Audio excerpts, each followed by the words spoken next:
Очистные сооружения в Воркуты работают в штатном режиме. Напомним, в городе по поручению главы Коми работает делегация регионального правительства. Этим утром первый зампред Эльмира Ахмеева с прокурором республики Николаем Егоровым проинспектировали работу канализационных очистных сооружений после устранения аварии. Как отметил воркутинский градоначальник, технологический процесс очистки сточных вод с середины января полностью восстановлен. Сейчас на станции используют хлорирование и биологическое окисление. Эльмира Ахмеева поставила задачу Ярославу Шапошникову продолжать держать на особом контроле функционирование очистных сооружений, при этом взаимодействовать с ответственными федеральными надзорными контролирующими ведомствами.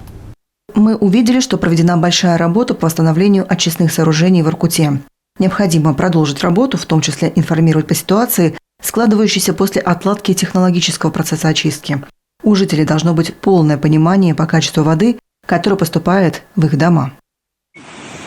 Напомним, 24 декабря прошлого года на канализационных очистных сооружениях Воркуты произошло обрушение перекрытий проходного канала между первичным отстойником и аэротенком.